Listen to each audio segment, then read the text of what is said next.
প্রিয় দর্শক এবং শ্রোতা, নির্ভয়ে প্রজামণ্ডপে যাবেন, সারা দেশে সেনা মোতায়েন রয়েছে বলেছেন সেনাপ্রধান। সনাতন ধর্মাবলম্বীদের নির্ভয়ে প্রজামণ্ডপে যাওয়ার আহ্বান জানিয়েছেন সেনাপ্রধান জেনারেল ওয়াকারুজ্জামান। শনিবার 5 অক্টোবর বিকেলে রাজধানীর ঢাকেশ্বরী জাতীয় মন্দির পরিদর্শন শেষে সাংবাদিকদের তিনি একথা বলেন।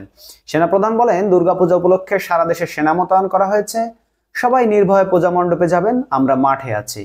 তিনি বলেন, যার যার ধর্ম সেই পালন করবেন, সেজন্য যা কিছু করতে হয় তা আমরা করব, আপনাদের কোনো ভয় নেই, সেনা সদস্যদের বিশেষভাবে বলে দিয়েছি। ওয়াকারুজ্জামান বলেন, অন্তর্বর্তী সরকারের নির্দেশনা অনুযায়ী আইন শৃঙ্খলা পরিস্থিতি নিয়ন্ত্রণে রেখে দুর্গা উৎসব উদযাপনের সবার নিরাপত্তা নিশ্চিতকল্পে সেনাবাহিনী যথাযথ ব্যবস্থা গ্রহণ করেছে।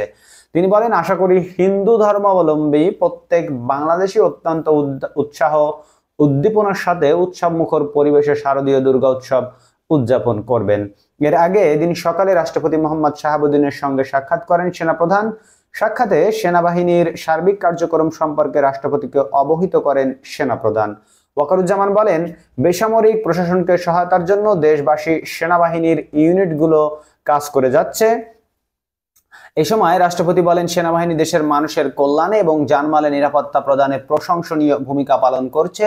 তিনি আশা প্রকাশ করেন যে ভবিষ্যতেও প্রাকৃতিক দুর্যোগ সহ দেশ ও জনগণের যে কোনো প্রয়োজনে সেনাবাহিনী পাশে থাকবে।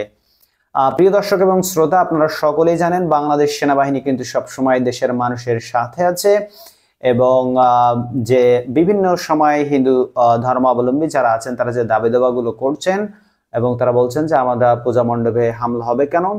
আসলে হামলা আর আশঙ্কা যদি থাকে, এটা মুসলমানদের ঈদের সময় থাকে, আপনারা সকলে জানেন, সেখানেও কিন্তু আইন শৃঙ্খলা রক্ষাকারী বাহিনী নিয়োগ করা হয়।